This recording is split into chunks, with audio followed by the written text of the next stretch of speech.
You're listening to the Generational Wealth Through Commercial Real Estate podcast. Your host, Will Smith, is a former NFL player that found his passion in commercial real estate.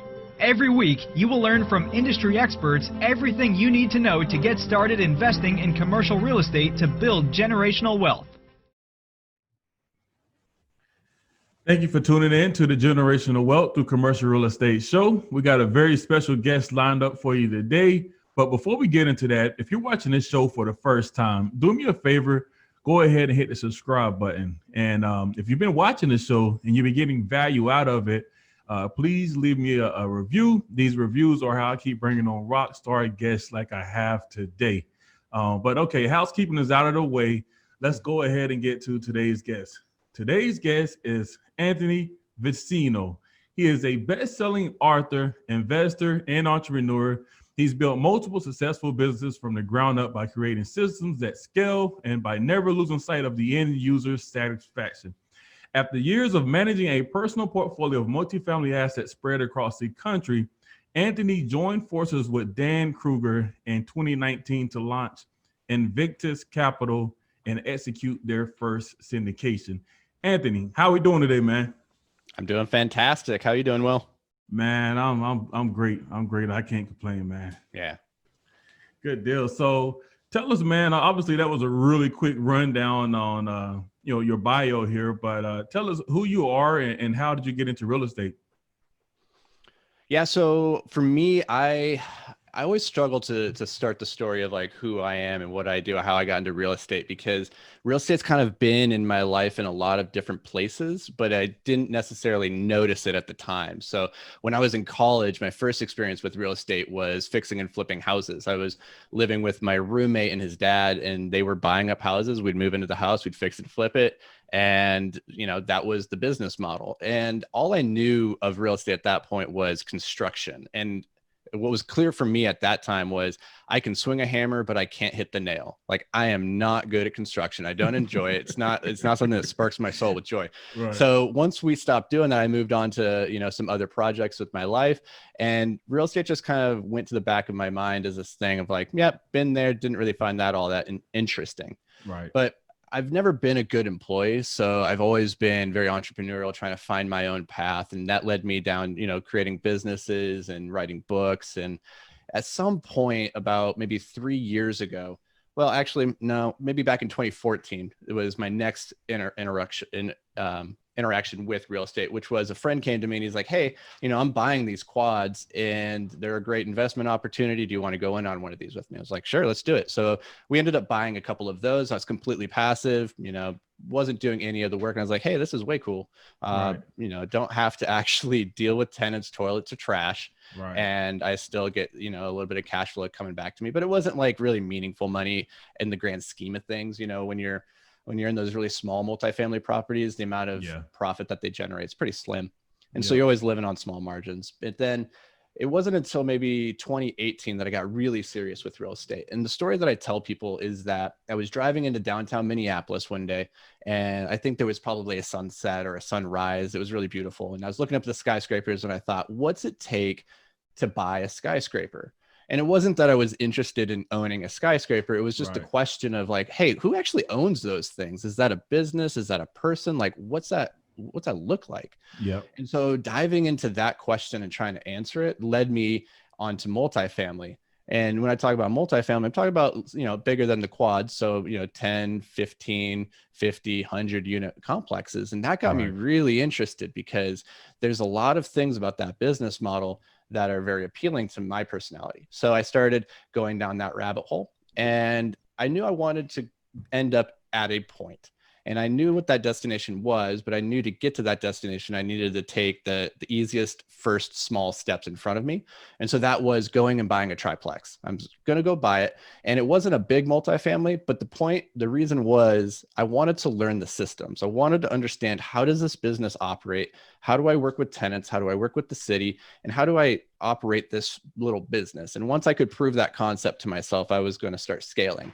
And so then I did that and joined forces about a year later with my now partner, Dan Krueger. We've now syndicated 4 different buildings here in the Twin Cities. We're primarily focused in St. Paul, with another that we're closing hopefully by the end of this year. So we got a couple of weeks left to get that one over the finish line. So that's kind of the story of like how I got from, point A, swinging hammers at, sheetrock and hating it, to now, running a portfolio of about 110 units and loving every minute of it. Nice. So, obviously you started on the residential side, on the quads, and that's how you really kind of got your taste of what real estate was about, although it was passively. But what made you decide, once you got to the point of, okay, well, I can syndicate a deal, I can do any kind of deal I want to do.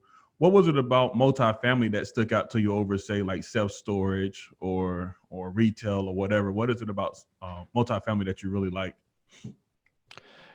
Honestly, there's nothing wrong with those other sectors, right? Like there's so many different ways you can make money in real estate. You just have to pick a path and kind of walk down it until you get so good at it that you've mastered it. And that's always been my approach, is get really hyper focused on a niche, learn it in its ins and outs, and then expand out from there. So that could have been, I could have started with self-storage, because that can be really great. It's a great cash flowing asset. It's not great necessarily on the appreciation side. It's very stable typically if you're putting it in a location with really high demand, and you can still get some of the tax benefits that you would with multifamily. So a lot of the benefits are very similar. Just you're not dealing with tenants. And so that's a really big positive, right? Like you just have some stuff inside of a little garage. And so that's great from an overhead standpoint. For me, multifamily is just kind of where I got started. It happened to be the path that I saw initially and said, hey, this makes a lot of sense for me. I liked how much control it gave me, how much stability it had, the cash flow and appreciation, because the business model that we execute is all about the value add component. So we go into these assets where we can add value in some way, boost their valuation, do a cash out refinance, and take our money and keep it rolling. And you can do that with self-storage or mobile home parks. But I think for people just getting started, it can feel really overwhelming when you're drinking from the fire hose of possibility, because there's so many different ways. You could do fix and flips, you could do storage, you could do mobile home, you could do retail, you could do office, and you can make money doing it all. It's just a matter of pick one, learn it, and get good at it. Yeah. And I think one of the reasons why most people just kind of default to doing multifamily is just because it's what they're most comfortable with. Most people have stayed in an apartment, or they've been in somebody's apartment, or been around the housing in some form or fashion. So multifamily is just kind of the natural, progression for most people that want to get into the game and start making money with real estate. And I would say there's probably more information out there available for somebody wanting to, invest in apartments. There's more people doing it. There's more apartments than there are self-storage units or even mobile home parks. And so those can be a little bit more of a black box. In recent years, there's more information coming online about those other assets. But by and large, if you wanted to get into real estate, multifamily is probably one of the easier ones from just an education standpoint. There's more, I don't want to say gurus, but educational programs that they'll teach you exactly how to do it. I don't know of too many that do that for, office or for retail or for mobile home parks. Yeah. No, you're right there. All right. So, tell my listeners, man, if they want to get into this game, obviously you got to have leads coming in. So, how are you finding deals? Like what do you need to be doing to find deals? If somebody says, okay, man, I really like the ideal of doing the syndication or doing bigger deals. How do you go about finding them? Yeah, that's a great question. So you really have two main paths. The way that I see it is you either have broker relationships or you have off market. And if you want to go off market, you're going to have a pretty robust system for reaching out to owners, making that connection, having those conversations. That's where you're going to get the best deals. And long term, those relationships that you have with those owners can be really powerful, because in the multifamily space, at least up here in the Twin Cities, most of the properties are owned by a handful of people. So once you can kind of get in the door with them and create that relationship, then you can be in line for the next opportunity that they're looking to sell. And so off market can be very, very powerful. For us, a lot of our deals have come through broker relationships and through our thought leadership platform. And so that one's a harder one to quantify. But what happened for, say, the deal that we closed back in last January, it was a 32 unit over in St. Paul.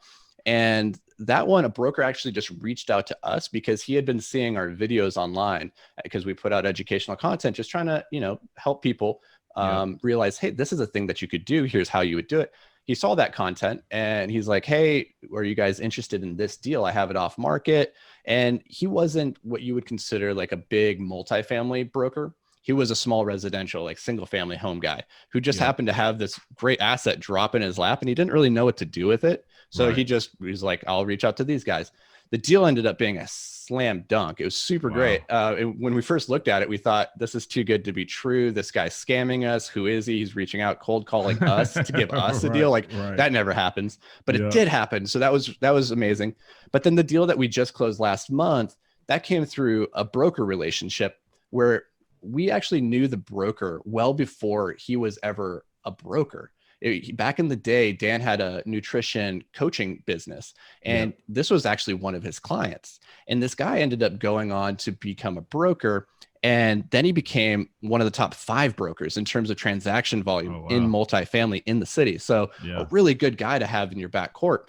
And the benefit of that then is, you just never know in this crazy world who's going to go on to do what. And so you always be networking, always be creating and maintaining relationships because it could be a 5-year horizon or 10-year, but it all comes back in the end. So never overlook that, I would say. But for me, I would say the broker relationships, massive. That's where I would spend the most of my time if you're new trying to get into multifamily. No, that's a great answer. And my 2 thoughts around that is, just kind of piggyback off what you said.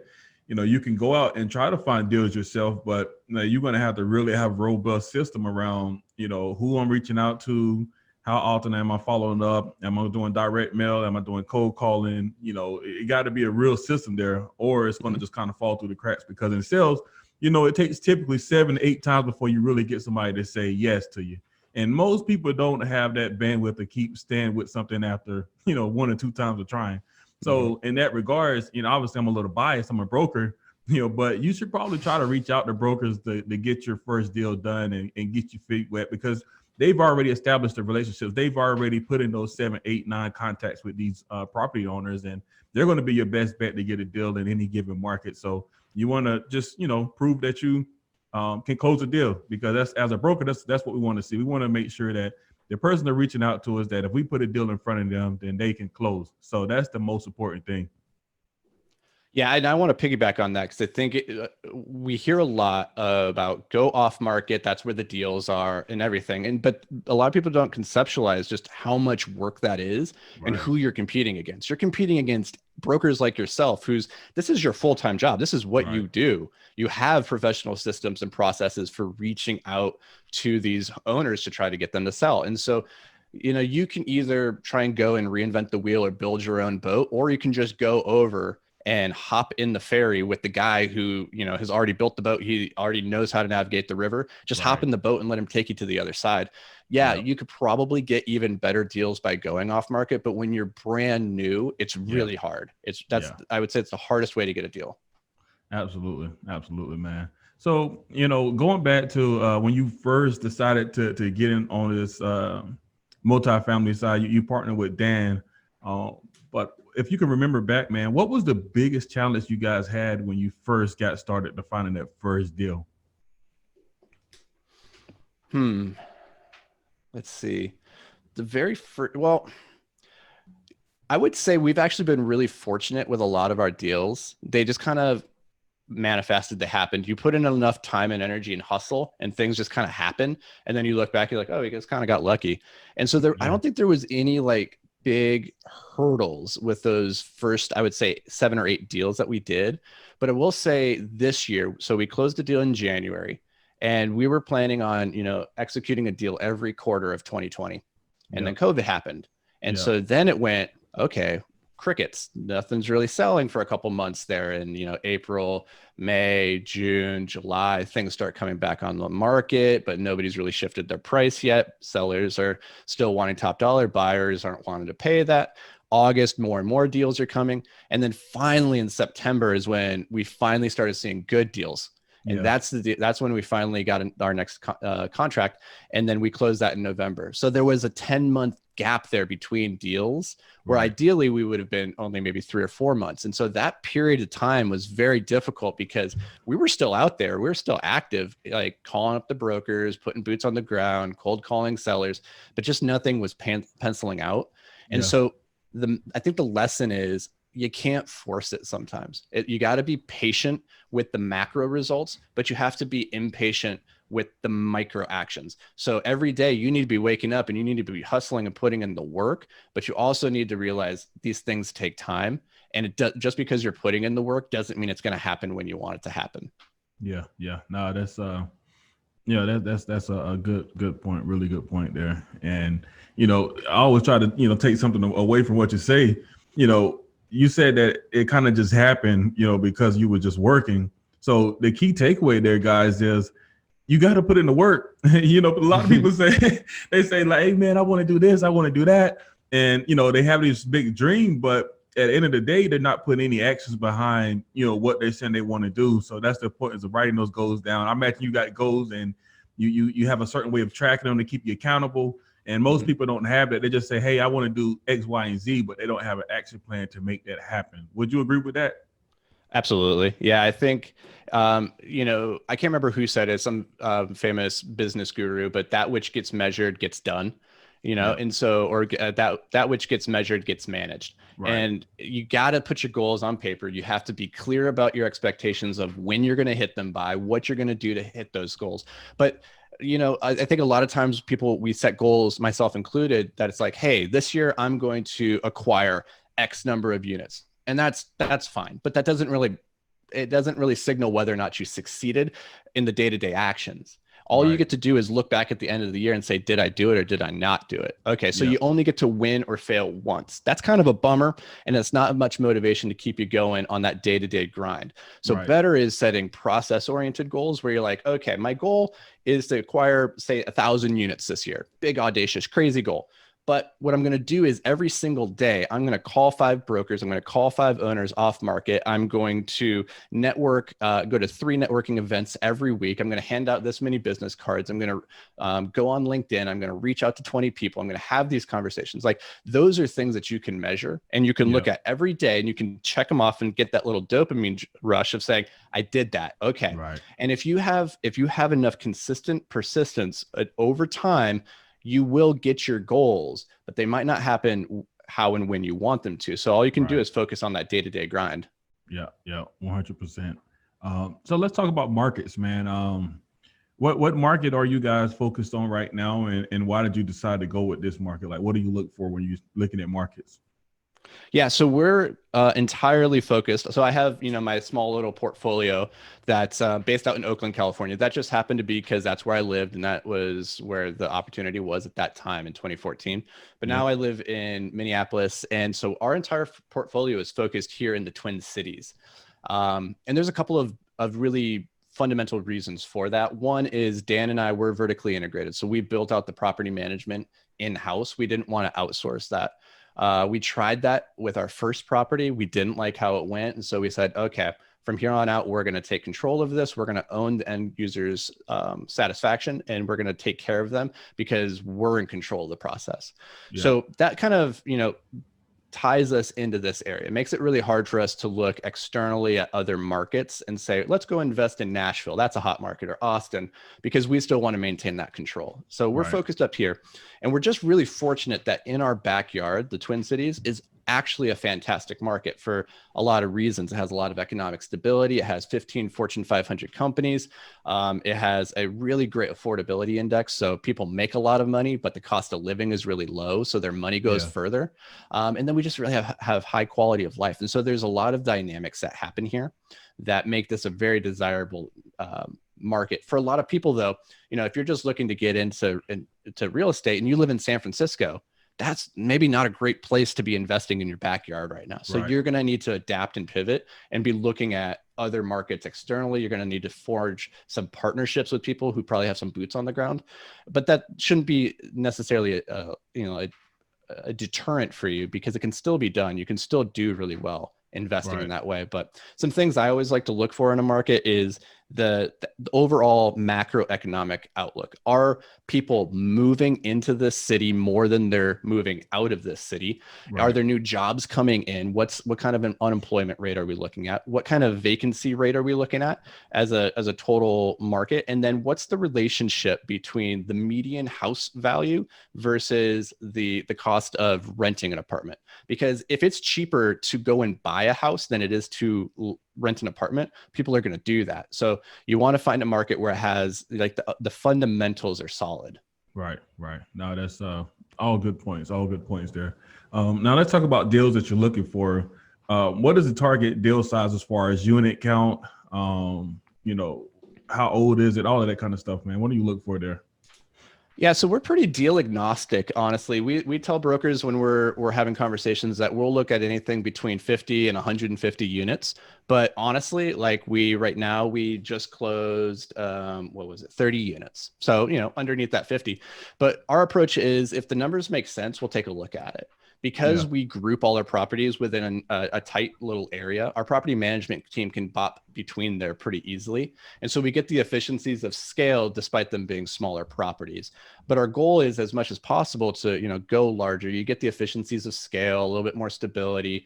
Overall, it's just more attractive. But the problem up here in the Twin Cities is that it's an older city that there's not a ton of those 200 plus unit buildings just kind of out there. And when they do come on the market, it's bringing in a lot of institutional money from outside the state. And so it's very competitive. And so we'll look at anything if the numbers make sense. I would say above 10 units. Below that, and it's probably the numbers just generally don't even make any sense. But what we're actively seeking is that 50 to 150. And then in terms of age and quality, that's another kind of shifting target. I think a lot of people get locked in and say, I only look at things from 1960s and newer or 1990s and newer. And that can be fine depending on what market you're in. You just have to know what's the standard. Here in St. Paul, this is a really old city where buildings are over 120, 30 years old, but they were built like rock stars. Like the buildings that we just built are these historic brownstone mansions that have just withstood the test of time. They don't build them like that anymore. And so the bones are really good. So the question then is, okay, how are the mechanicals? How are the insides of this body? Is the plumbing good, the electrical good? If those things have been updated and they're good to go, then you could have a building from the 1920s that's going to last for another 100 years, and it's going to be impossible to replace it. And so from a replacement cost scenario of if this building burns down, they want to build a new one, you just couldn't do it. So that's what we look for is does it have good bones, and how are the internals? Are those internals things that we can rectify? If the plumbing is busted, is that a thing that we want to take on? Because if you have old plumbing, say from the 1960s, you probably have a big project on your hand once all the CapEx is kind of accounted for. But if you go into it with that assumption already made in your underwriting, then you can still make out and do pretty well. No, that's good. That's good. Now, help my listeners understand what is the price range from say 50 units to up to 150 over in Minnesota area? So it's gonna vary, but generally what I would say is in the cheapest markets here in say St. Paul, you could probably get something for about 85 to 90K per unit. Generally, it's going to be about $100,000 to $110,000 per unit. In Minneapolis, that's going to skew closer to 120 up to almost 150. And this is for class C, low class B properties. If you want to go up into high B and low A, then you're going to be paying a bit more than that. And so we're kind of an expensive market. When people hear those numbers, they go, whoa, that's pretty pricey. Because if you do the math on that, right, 100 units at $100,000, ew, that's $10 million, where you maybe could go down to Nashville and get the same thing for $5 million. And that might be, if you want your money to go the furthest, that can do it. But the relationship that I think is important to understand is how much revenue is this property bringing in versus how much is going out. So up here, we charge more for rent. So a 1-bedroom could be $1,100, a 2-bedroom could be $1,400. You go down to Nashville. I was down there maybe 3 or 4 years ago renting a 2-bedroom for $800. And so like the rent is scaled proportional to what that per unit price is as well. So yeah, it's harder to get into these properties up here because that top dollar price is so much higher, but they're also justifying it because of the collections are so much stronger. Yeah. Now, so let's talk about syndications for a moment here, because there's some listeners like, there's no way I'm buying a $10 million property by myself. Most people just listen to this podcast. So how does syndications play into that as far as if they wanted to raise money? What are some advice or some tips that you can give the listeners around, partner with people to buy these deals?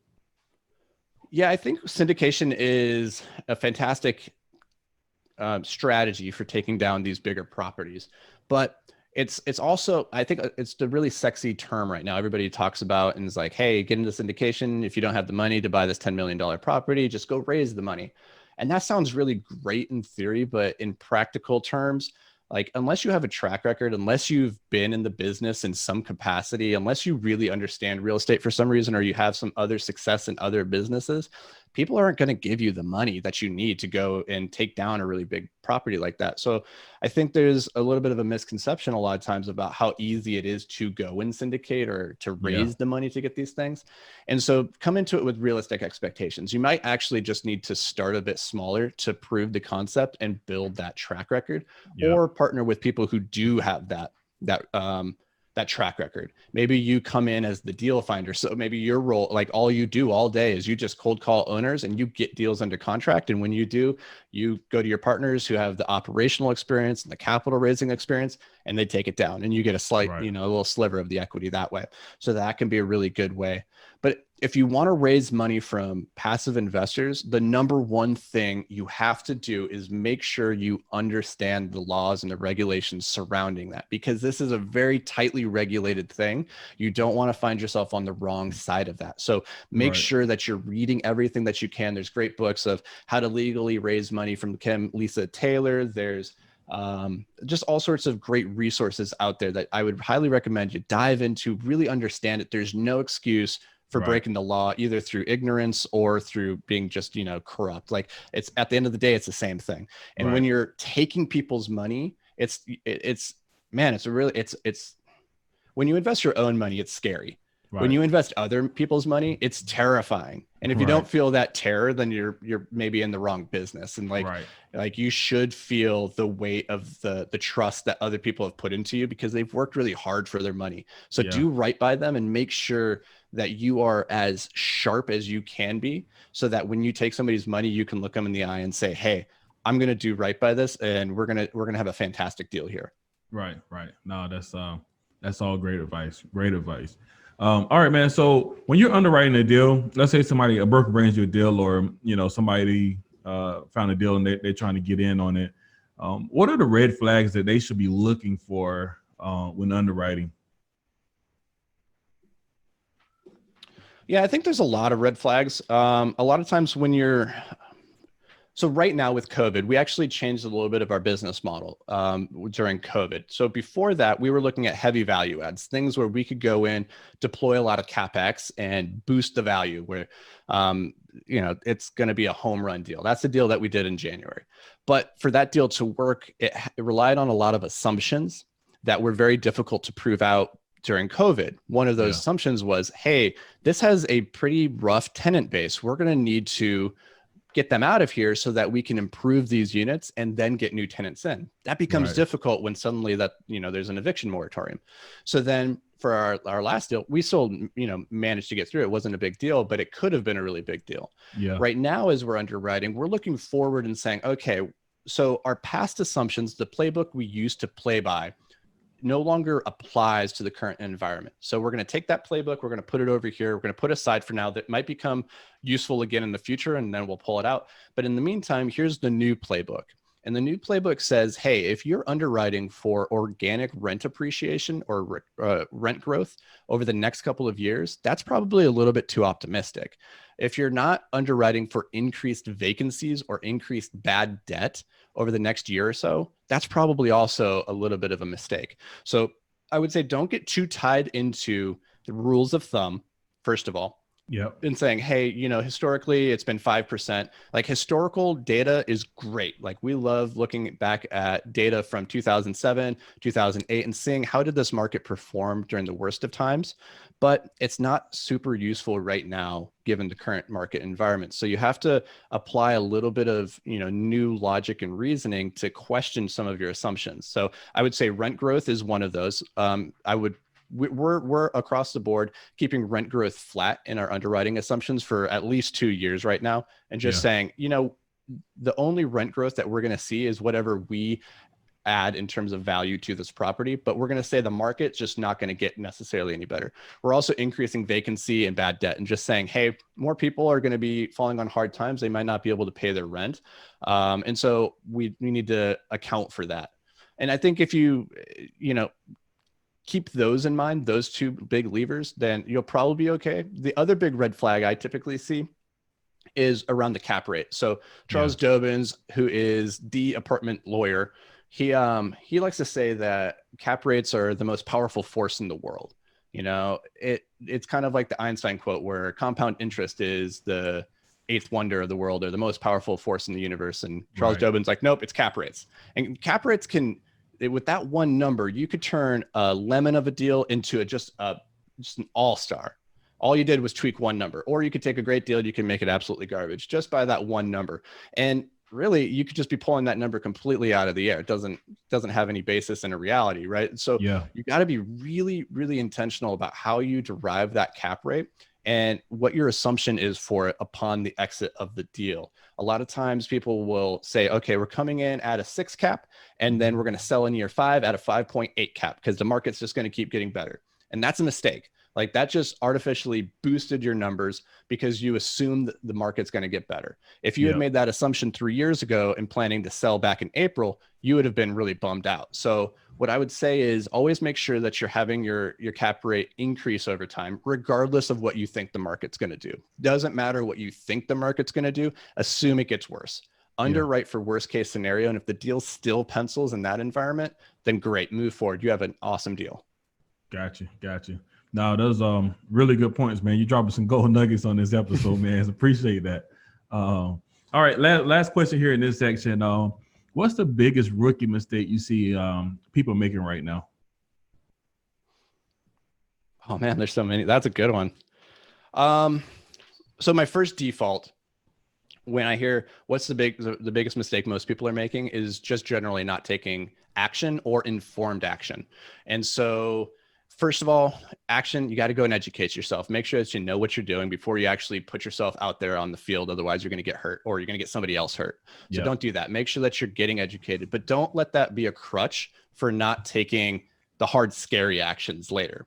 You can really easily get into this place where you're just reading or consuming or listening to all this content and you think that you're taking action because of it, but don't get it twisted. Like, reading a book isn't going to get a property under contract. It's only if you take what's in that book and apply it consistently over time that you can go and buy that building. So make sure that you're actually taking those actions and not getting confused about, mistaking and saying, hey, I'm doing stuff. Don't mistake being busy for being effective is, I guess, at the end of the day, what it comes down to. Within specifically real estate and syndications, like, the mistake that I see a lot of people making right now is just going to brokers and having these conversations before they're ready. And the reason for that is, like, if you're working with a residential broker, there's a huge market of potential buyers and sellers and agents out there. And so you go burn a bridge with one, that's okay, go to the next one. Or, they're used to dealing with rookies and kind of educating them. In the multifamily space, if you want to be buying a 50 or 100 unit building, those guys are professionals. Their time is valuable, and they will see right through you in an instant if they get the sense that you're just a tire kicker or that you don't know what you're doing. And so you need to make sure that your first impression with those brokers is strong. And the way that you do that is you put in the work, you really sharpen your blade through education. You go to these networking events and you have conversations with other investors, you learn the lingo, and you get really competent in your market. You should be the master of your market, so that when you sit down with a broker, you're not asking questions like, hey, so what's the cap rate here? You could ask that question, but in a different way, which is, hey, we've been saying, as we've looked at X, Y, and Z, these properties, which are 3 miles away from this current property that we're touring, we're seeing cap rates around this, and on past properties, we've been seeing it around here. What is the seller's expectation here? What's this going to be looking at on a sell price? And so I would say make sure that you make that first impression really count with the multifamily brokers, because there's not very many of them. There's probably 10, honestly, in any given market that are really controlling the bulk majority of properties transacting. Yeah. No, that's all good advice. Great advice, man. All right, man. So let's segue to the next segment of the show. It's a deal deep dive. So let's talk about a deal that you guys took down. What was the value add that you seen in it? How many units, and what's the exit plan for it? Yeah, so let's take the deal that we closed back in January. It was a 32 unit. This was one that came to us off market, and it looked too good to be true. And the reason it looked too good to be true was the asking price had it broken down to $75,000 per unit.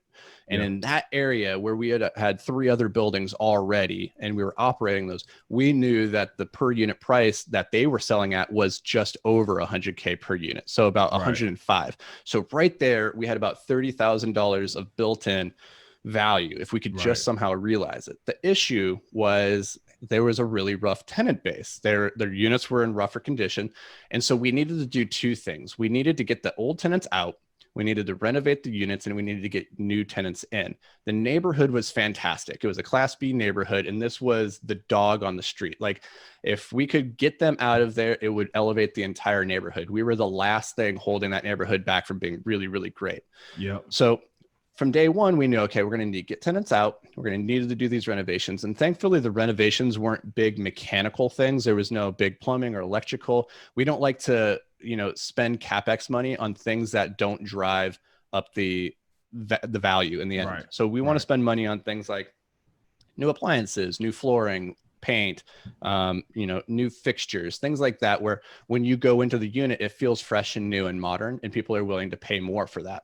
So for that deal, once that was all realized and we were able to get the tenants out, the plan then is to do a cash out refi, which we'll be executing probably in January of this year. So we actually, when we underwrite our deals, this is back to the underwriting question. We never underwrite with a refinance on the pro forma. When we show it to investors, we show them the option where the refinance never happens. Our goal is to always do a refinance because it's a really powerful metric for, tool for increasing the returns. But the problem is you just don't know what the market's going to be like in 1 year or 2 years from now. And we don't want to have committed ourselves to our investors saying, hey, we're going to refinance this in month 18, and then find ourselves at month 18, right smack dab in the middle of COVID, and be like, maybe now is not a good time to refinance this. Maybe we should hold on. But if our business plan depended on it, then we'd be stuck having to do it. So we never do that, but we always keep in the back of our minds, like, we're going to try and execute the refinance as quickly as possible.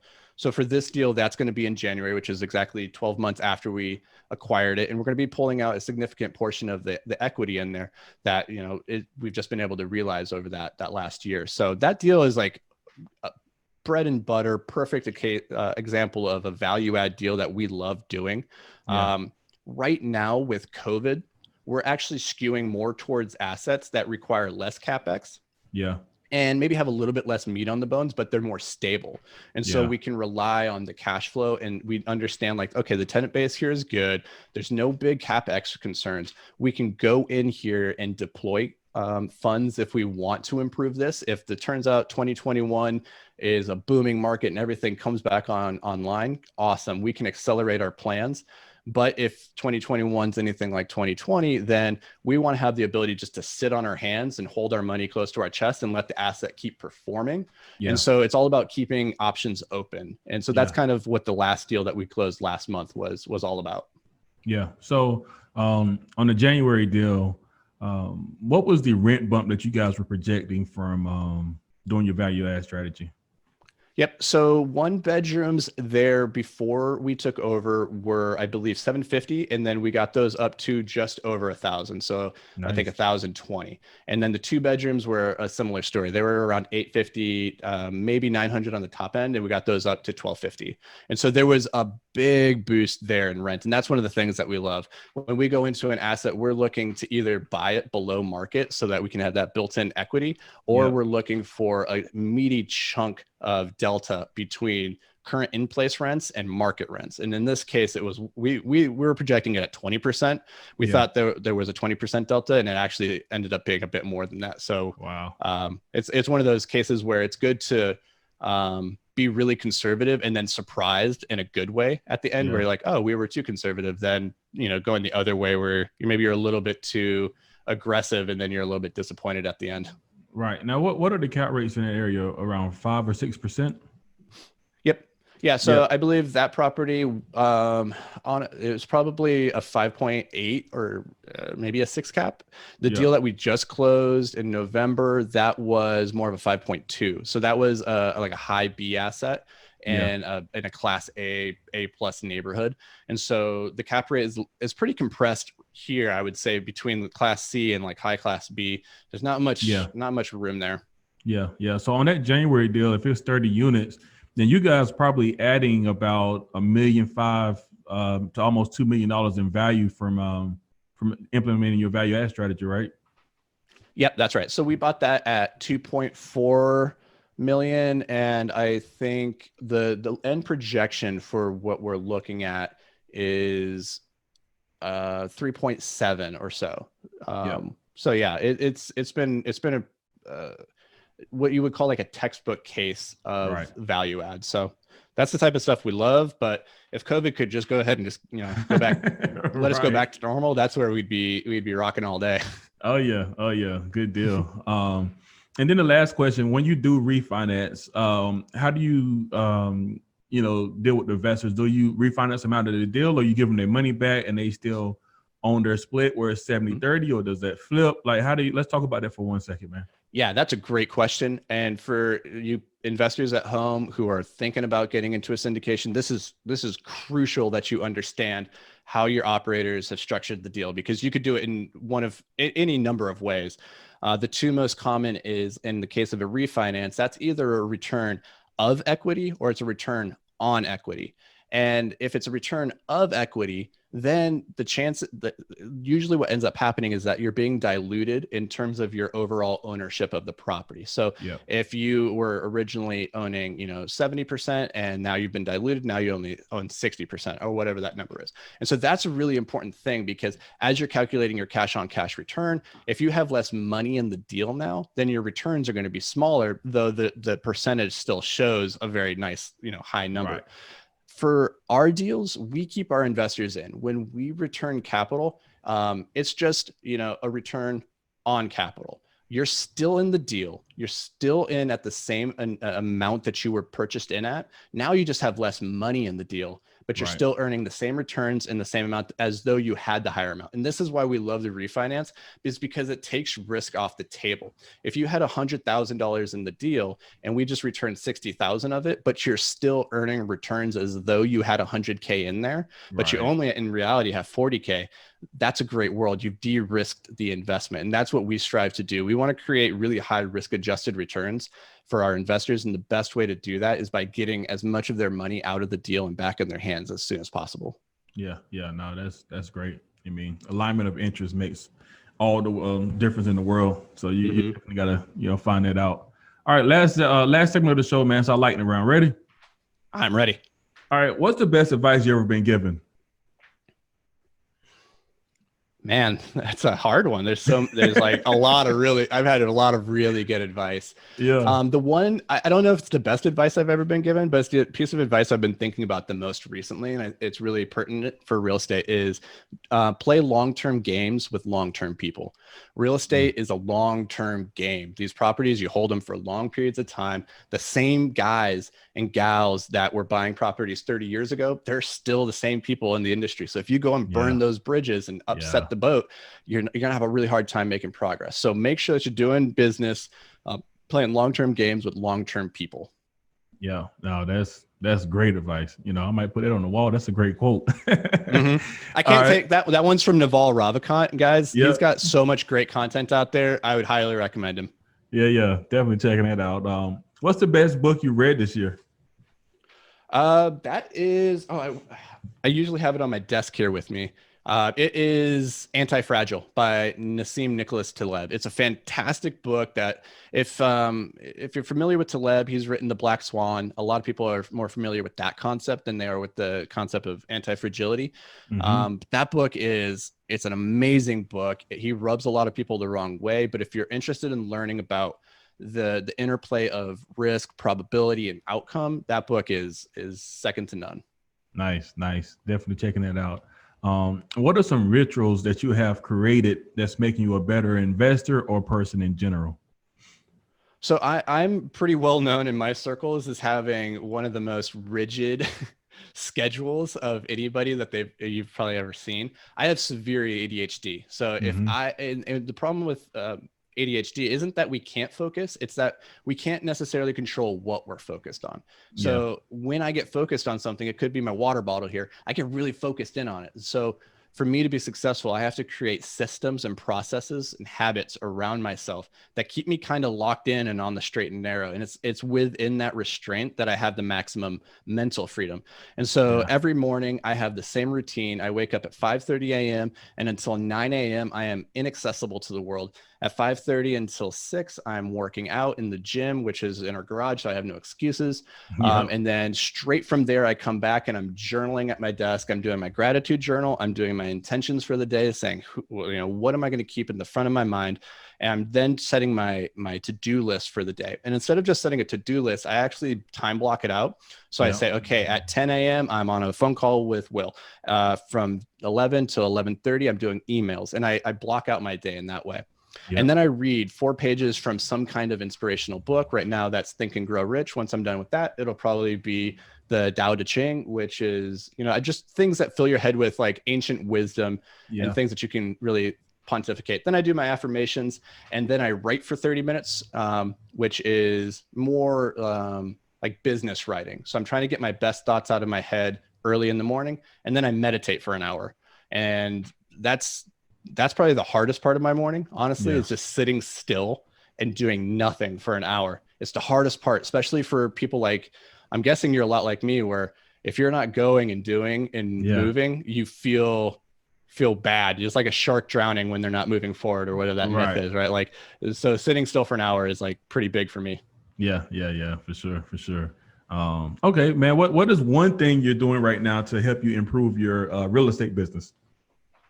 Yeah. So actually I'm all about learning new skills and sharpening other skills. So I come from a marketing background. I'm all about, branding, advertising, marketing. How do we sell things, I guess? What's really interesting about marketing is that it's all psychology. How are we, using our understanding of human psychology to drive an intended behavior? And so right now I'm reading and doing a course on copywriting. And nice. That doesn't seem like it's maybe super useful for real estate, where you're like, wait, you're going to go buy a building. What do you need to know how to write for, especially copywriting? Well, the whole point of copywriting is to, write persuasively in a way that makes the other party, maybe come around to your point or see things from your way. And a lot of times you're communicating with brokers and sellers through email or text messages or through social media. And so your ability to communicate through the written word is critical. So that's what I'm doing right now. Nice. Now that's awesome. If you can give your younger self one tip in regards to investing, what would that be? It's really interesting because before I was like 32, I just lived a pretty out there lifestyle. I was a professional rock climber. I just lived in the back of a van, sleeping under the stars. And so I didn't put much thought or concern into making money or investing or anything like that. Yeah. If I had to say anything, I would have just said, hey, start sooner. And you always hear that advice is like, start sooner, putting money away, the power of compound interest. It's all really powerful and all that stuff. Yeah, that's really valuable, but start sooner with the relationships. That's the part that I didn't get. was I waited really a long time before I started looking at the people around me and realizing just how important my relationships with them were, both from a personal and also from a business standpoint. And for a long time, I was very inwardly focused. I just wanted to go do my thing. And, you know, I had friends and family and like, you know, colleagues, but I wasn't invested in those relationships in the way that I could have been. And that could have been paying huge compound interest over the last decade. Yeah. No, that's relationships are everything. So that's awesome advice. And last question for you, man. What's the worst job you ever had? That's easy. I've had a lot of bad jobs, but this one was the worst. I worked landscaping for a summer, and again, like, I am not good with my hands, and the foreman hated me, and rightfully so, because that was horrible. And he would have me every day just go and dig a hole, and then at the end of the day, fill the hole. That was all he had me do. It wasn't even a hole being used for the project. He would just send me off to dig a hole and fill a hole. And it sucked. It was horrible, but there was actually a lot to be learned in that, which is, you know, like, okay, first of all, you need to find the thing that sparks joy in your soul. And that wasn't it. So that kind of was like the chip on my shoulder. But it's also, hey, if you're going to do anything, might as well do the thing as well as you can. It's like Joe Namath, his quote of, hey, if you're not going to go all the way, why go at all? Right. And so I could have gone, because he was trying to get me to quit. And I was like, I mean, whether I'm digging this hole or I'm digging a hole over there, like those guys are digging holes too on the crew. They're also working.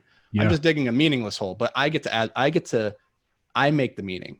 And the meaning for me was, I'm not going to quit because you gave me a job I don't want to do, or because it's a meaningless job. I'm going to dig this hole as well as I can. So every day I dug a hole and then filled the hole. Man, that's probably the worst job I've heard so far. Wow, that's hilarious. All right, man. Well, we're at the end of the show here. Tell my listeners, how can they get in touch with you? Yeah, so you can find us at invictusmultifamily.com. Right now, we have a free resource over there. It's a 22-page guide all about passive investing in multifamily. It's called the Quick Start Guide to Passive Investing. And if you're new to this world, you want to get involved in passive investing or syndications, then that's going to be a good resource. It's going to walk you through all the steps, teach you how to vet operators, how to analyze deals, how to look at markets, and then how to actually pull the trigger and fund a deal.